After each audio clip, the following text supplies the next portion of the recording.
continua abençoando, Deus continua enriquecendo as vossas vidas com a presença dEle. E nessa hora que nós estamos vivendo, que nós precisamos mais de Deus, mais da graça dEle, para nós poder suportar esses ataques da natureza, né? De Satanás trabalhando na natureza. Então eu desejo para cada um de vocês, precioso irmão, irmã, força nessa hora, tenha ânimo. Não esqueça que o seu barco não vai afundar, porque Jesus está nele. Se Jesus está no seu casamento, se Jesus está na sua firma, se Jesus está no controle da sua vida, não tem naufrágio. O seu barco não afundará como o de Jonas não afundou, como o de Pedro dos apóstolos não afundou. Também o seu não afunda. Nunca deixa o desânimo tomar conta de você. Nunca deixa os problemas da igreja, o problema da sua vida, o problema do seu lar, está acima da sua força. Porque o maior vence o menor. Sempre é assim. O maior que serve o menor. Então, se você tem uma doença, se você tem um problema, ele é maior, ele é grande, ele vai te dominar. E não é fácil ser dominado por problema negativo. A gente não tem força para romper os obstáculos, romper as ondas negativas que atingem a gente. Desejo saúde, irmão, desejo saúde de coração, desejo força, desejo que no seu lar, se tiver alguém doente, com o Senhor Jesus Cristo, com a bondade dele, restaura a saúde do seu pai, ou sua mãe, o seu filho, o seu irmão, qualquer um que estiver doente. O meu desejo é que ninguém esteja. E eu oro para que Deus não deixe ninguém doente. Mas se tiver, não esqueça que nós temos um Deus que cura as nossas enfermidades. Isaías 103, verso 3. Nunca falhou. Eu sou o Senhor Deus, que perdoa todos os vossos pecados e curo todas as vossas enfermidades. Ele não diz que é alguma enfermidade, todas as enfermidades. Agora a Bíblia Sagrada, irmão, que é um livro de Deus, ela tem dado para nós instrução para nós vencer na hora difícil. A Sunamita mesmo é uma delas. A Sunamita é uma delas. O filho estava morto, morreu no colo dela, e ela foi chamar Eliseu, que estava no Monte Carmelo,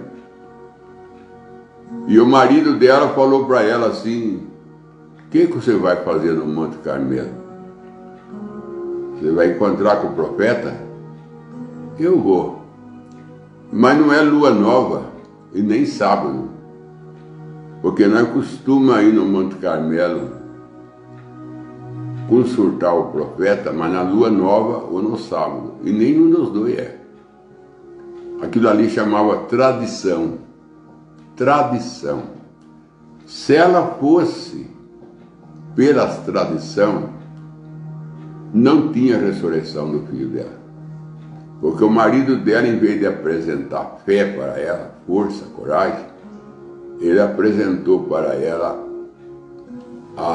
as tradições. Não é lua nova e nem é sábado. O que você vai fazer no Monte Carmelo? Mas ela também não falou para o seu marido que o menino estava morto. Eu não sei se o marido dela não tinha fé para aquilo. Eu não sei se o marido dela podia escandalizar. Eu sei que ela preferiu não falar para ele que o menino estava morto. E ela foi buscar Eliseu, e quando ela falou para o moço ir buscar, o moço foi na frente, ela falou: não pare com ninguém e nem responda nada a ninguém. Ela não queria que falasse que o menino estava morto. Aí quando ela chega a Eliseu, Eliseu pergunta para ela: vai tudo bem contigo? Ela falou: tudo bem. E com seu marido? Tudo bem, está trabalhando, está na roça. E com seu filho? O filho dela estava morto na cama. Ela podia falar: vai tudo mal, o menino está morto. Mas pelo contrário, ela falou: vai tudo bem também. Quando ela falou que ia tudo bem com o filho dela e estava morto, ali ela recebeu a ressurreição dele. Ali. Porque você profetiza o seu dia, a sua vida. Você profetiza. Se você fala que está tudo mal, está tudo mal. Se você fala que você está mal, você está mal. Se você fala que você está doente, você está doente. Isso chama o poder da palavra. A gente determina as coisas. Cadê o apóstolo Paulo falou assim para aqueles capitão do navio: essa viagem é de desperdício. Essa viagem é de desperdício. E o navio foi todo despedaçado. O apóstolo Paulo falou e aconteceu. Então, fala assim: cadê a tsunami? Tudo vai bem comigo. Não fica fazendo que nem Israel fez. Israel, lá no deserto, eles começaram a reclamar do maná. Reclamar das águas. A água está amarga. Reclamava de Moisés. Eles reclamavam de tudo. Israel no deserto reclamava de tudo. Agora naquela cartinha de Judas, não Judas Iscariota, outro Judas, que é considerado irmão de Jesus, ele escreve aquela cartinha dele e fala: tem pessoa que maldize da sua sorte. Maldize da sua sorte. Ele fica murmurando, murmura do salário, murmura dos filhos, murmura do neto, murmura da esposa, do esposo, vive só murmurando, reclamando, e você vai cada vez naufragando mais naquilo que você está determinando. Fala boas coisas. Fala boas coisas. Cadê a tsunamita? Tudo vai bem. Pela graça de Deus, tudo está bem. Sempre confiando na graça de Deus. Deixa a graça de Deus tomar controle da sua vida. Deixa a graça de Deus ir na frente. Pela graça de Deus, tudo vai bem. Eu estou dizendo isso, mas eu não estou jogando palavra à toa, não. Eu estou falando isso baseado na Bíblia. Quando você determina com a sua palavra. A sua palavra tem poder. E se você fala que tudo vai bem, vai bem. Agora, se você vive murmurando, tudo vai mal. Por que Israel morreu no deserto? Faltou para ele maná, que aponta para Jesus. São João 6, Jesus com maná simbolizava ele. Faltou a água da rocha? Faltou a serpente ferida para curá-lo? Não. Faltou Moisés, o profeta? Não. Faltou a presença de Deus? Deus fazia presença para ele na coluna de fogo e na nuvem durante a noite. Se é um povo que teve o privilégio de viver, caminhar por 40 anos debaixo do sobrenatural foi Israel. Nem antes e nem depois. A gente encontra um povo com o privilégio que Israel tinha no deserto, de ter a presença de Deus nos arraiais, Deus conversando com ele face a face, Deus descia. Tudo isso daí, Israel tinha de sobra o mover de Deus entre eles. Mas isso aí serviu para alguma coisa? Não. Não. Tem pessoa que fala, pastor, eu tive uma visão, eu fui no céu. Não vai resolver nada. Você teve uma visão que você foi no céu. Deus me levou, eu lá no céu, eu vi o céu. Não vai resolver nada também. Não vai resolver nada. Ele levou Moisés no monte e mostrou Canaã, ou a terra lá com você. A terra lá onde você ia. Moisés entrou lá em teofania. Fisicamente não. Ele entrou lá em teofania. Que ele foi visto no monte da transfiguração, conversando com Jesus. E ele via, mas em teofania. Agora, fisicamente, ele foi sepultado. Então, meu irmão, do que adianta queixar, reclamar, se isso aí só piora? Então, dize boas coisas. Fala das bênçãos que Deus tem dado para você. Não mostra desgraça, não. Não fala das coisas negativas. Fala das coisas positivas. Enriquece os seus lábios com boa palavra de Deus. São Tiago disse assim na cartinha dele: uma fonte não pode produzir água doce e água amarga no mesmo tempo. Ou é água doce ou é água amarga. Então você tem que ser uma fonte de água doce. São Tiago diz que você não pode ser as duas. Água doce e água amarga no mesmo tempo. Porque tem pessoa que é só amargura. É até difícil conviver com ela. É até difícil viajar com ela. É até difícil conversar com ela. Porque o que ela tem é negativo. Reclamações, murmurações. Isso aí, quando não fica mostrando defeito da vida dos outros, que é pior ainda. Quando a pessoa tem um espírito de falar mal dos outros, criticar os outros. O irmão Branham diz que criticar os outros, falar mal do outro, é espírito. Ele falou com a Meda. Meda, ora por mim. Por quê? Porque um espírito está rodeando eu, Meda. Mas que espírito que é? Espírito de crítica. Aí você fica criticando o pastor, fica criticando a igreja do outro. Até parece que você é dono da verdade. Até parece que só você prega a mensagem como ela é. Até parece. Não é porque nós criticamos os outros que nós estamos certo, não. Às vezes nós estamos mais errado ainda. Mas fulano de tal não tem a revelação da palavra.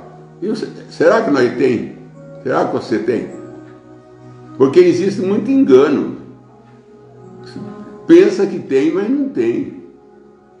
Pensa que tem, mas não tem. Os fariseus caíram nisso daí. Pensavam que ele estava certo crucificando Cristo. Pensavam que ele estava certo reprovando Cristo. Quando Cristo colheu espiga de milho no sábado e mandou aquela mulher com 18 anos encurvada levantar e andar, e era no sábado. E aquilo para o judeu, para o sacerdote, foi a gota d'água. Foi o fio de cabelo na comida. Ele está errado. Ele blasfêmia. E quem é que estava errado? Jesus não era ele. Assim também é hoje. é porque pastor fulano de tal, é porque igreja fulano de tal, é porque como coisa que está certo. Porque critica os outros, acha que está certo. Porque reprova os outros não têm revelação, eu tenho. Às vezes o outro tem mais do que você. Eu tenho mais, você às vezes está enganado. Às vezes você está enganado. Você deixou o inimigo te enganar. Então o que você tem que fazer? Vigiar. Vigiar que o espírito está pronto, mas a carne é fraca. Vigiar e orar. Vigiar e orar, disse Jesus. Duas coisas, vigia e ora, porque a carne é fraca. Então a gente vê muito disso aí. Diz o ditado aí no mundo que o defeito do louco é pensar que todo mundo é louco. Esse é o defeito do louco. Pensar que todo mundo é louco. Então a gente às vezes pensa que todo mundo está errado, a gente é o único certo. A gente é o único que prega a mensagem. O outro pastor da mensagem e falando que ele não tem isso, não tem aquilo. Às vezes tem mais do que você. Às vezes tem mais. A gente tem que tomar cuidado com o engano. O engano é traiçoeiro. A gente tem que vigiar muito. Porque o irmão Branham disse, ou o Martinho Lutero disse, que vai ter 3 surpresas no céu. 3 surpresas. Primeira, você vai ver gente lá que você não esperava ver. A segunda surpresa, você vai ver gente lá, você não vai ver gente lá que você esperava de ver. Você esperava de ver e não vê. E o outro que você não esperava de ver, você vai ver. E a terceira surpresa é ver você mesmo. É ver você mesmo. Quando o irmão Branham teve a visão do paraíso, ele beliscou ele, perguntando, sou eu mesmo? Será que é eu mesmo que estou aqui? Então a gente tem que tomar cuidado de querer condenar os outros, reprovar os outros, porque às vezes a gente está pior e não sabe. O irmão Branham prega uma mensagem, e não sabeis, é cego, nu, miseráveis, e não sabeis. E não sabeis. Ele prega a mensagem e não sabe. Então às vezes a gente quer mostrar que a gente é o dono da mensagem, que a gente é o único que prega a mensagem como é, que a igreja da gente é a única que não tem erro. Às vezes a gente põe na cabeça isso daí e prega. E quando chegar o pente fino de Deus, vai encontrar que é a pior. Vai encontrar que está muito longe do que a mensagem ensina, está muito longe. Mas ponhou na cabeça que é o verdadeiro, que é o único que tem a revelação, é o único grão de areia do mar, é o único grão de areia. O resto está tudo errado, ele é o único grão de areia do mar. E um dia você vai descobrir que tem milhões. Um dia você vai descobrir que tem milhões. Então, a gente tem que vigiar muito. Orar e vigiar, disse Jesus, que a carne é fraca. Orar e vigiar. Porque tem muita gente que pensava que estava certo no que estava fazendo e um dia descobriu que estava muito errado. Diz que teve um homem no passado que ele estava procurando ouro. É aquele tempo que a turma procurava ouro. E ele procurou ouro a vida inteira dele, procurando ouro. E ele achou umas pedras de ouro. Aí ele veio embora alegre, contente, feliz. Agora estou rico, valeu a pena. Eu achei as pedras de ouro. Aí foram ver, examinar a pedra. Era ouro de tolo, é chamado ouro de tolo. parece com ouro, mas não é ouro. E ele achava que era ouro. E não era ouro, era ouro de tudo. Então assim também pode acontecer com a gente, né? Não estou falando dos outros, comigo mesmo, pode acontecer. Acha que achou, mas não achou nada. Acha que tem, mas não tem. Acha que é o único que está com a verdade, mas não está. O diabo é traiçoeiro. Brinca com ele não. Não brinca com ele não. Ele faz você pensar uma coisa e não é nada daquilo. Não brinca não.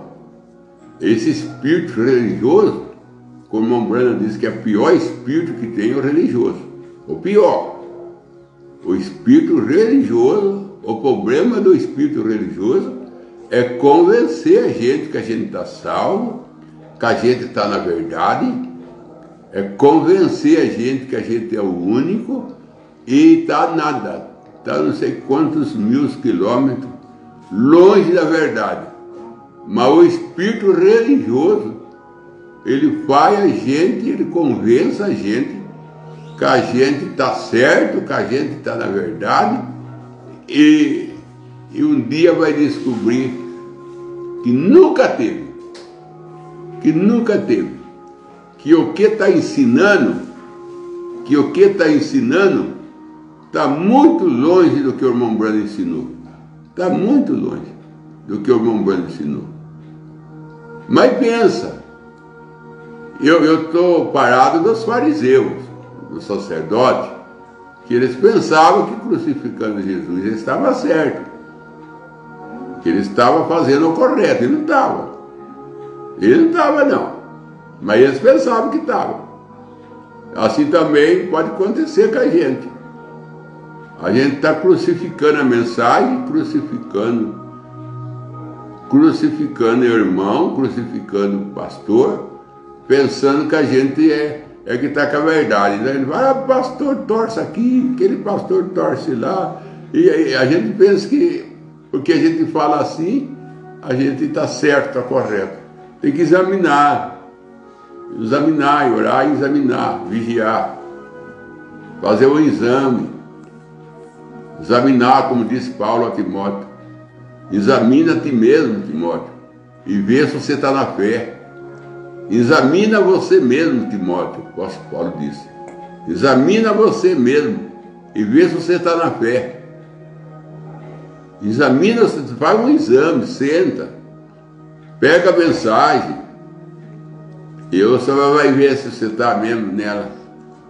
Porque às vezes você é enganado, eu sou enganado com esse espírito religioso, que ele faz, convence a gente que a gente é o certo, que a gente é o correto. E a pessoa fica brava no púlpito, viu? Fica bravo e bate no púlpito e fala e baba e escuma a boca e fala e você vai ver, está 1000 quilômetros longe da verdade.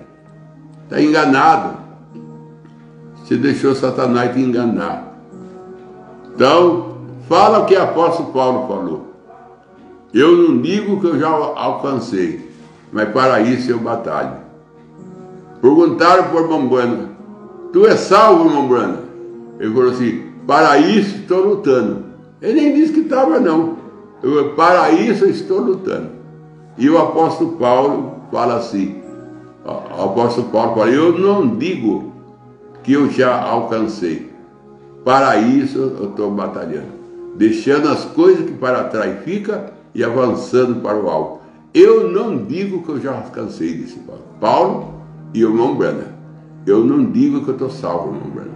Para isso eu estou lutando. Agora a pessoa, ele está salvo, ele está arrebatado, ele tem a verdade, para ele teve a revelação, para ele veio a luz, para o outro não.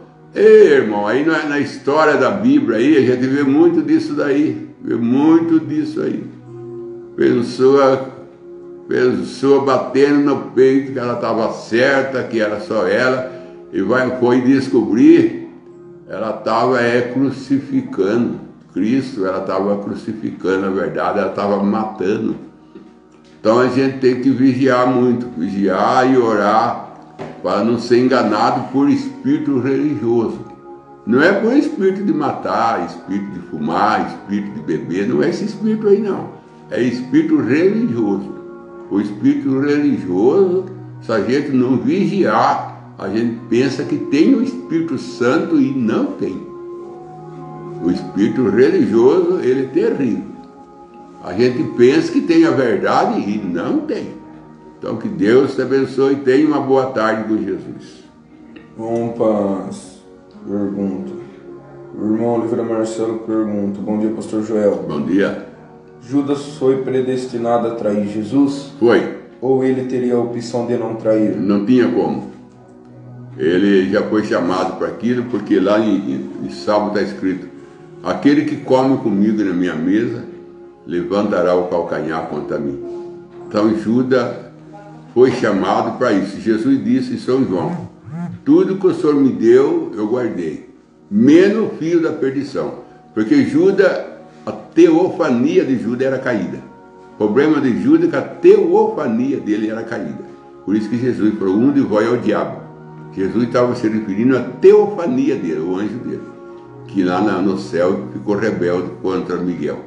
A teofania, o problema de Judas não era tanto Judas. O problema de Judas era a teofania dele. Por isso que Jesus chamou ele de diabo, porque todo anjo que caiu virou diabo. Lindo irmão Oliveira Marcelo, existe diferença da palavra falada e da fé? Tem. Palavra falada é um poder que Deus dá de você falar e acontecer. A palavra falada. E a fé é o que leva nós a crer, o que leva nós a se salvar, a fé. Agora a palavra falada já é um poder que você recebe de falar e acontecer. Embora, irmão Marcelo, que nós não tenhamos a plenitude da palavra falada. Nós não temos. É na transformação que nós vamos receber. Como ele é, nós seremos. Agora nós temos penhor, nós temos uma porção adiantada para nós manter até Jesus vir. Mas ninguém tem o poder da palavra falada, não. Ninguém tem. Tem penhor. Nós temos uma porção adiantada ainda. Adiantada até esperar a transformação. Vamos para o espírito de oração então. Joel William pede oração em seu favor e sua família, seu tio Oliveira Marcelo, mais do Espírito Santo, pede oração à sua família, aos irmãos Thalita Nientes, família e seu marido Leonice Renner, filhos, filhas e ao Wellington Lima, Aline Carvalho, pede oração à sua cunhada Fátima, que está com depressão. Senhor Deus, todos que estão pedindo oração, porque creram no Senhor, e nós temos, a minha esposa também está aqui ao lado pedindo oração, para que Deus traga um controle sobre a tontura que ela tem. Então, Senhor, nesses casos tem muitos irmãos e irmãs que estão precisando de uma libertação do Senhor. Tem um compromisso, tem um dever, cuidar da família, cuidar do lar. A doença está atrapalhando. Então que o Senhor tira os obstáculos, tira tudo que atrapalha teu filho. Eu peço em nome do Senhor Jesus Cristo e declaro saúde através do teu sangue a cada filho e filha do Senhor. Amém, Senhor. Amém. Tenha uma boa tarde.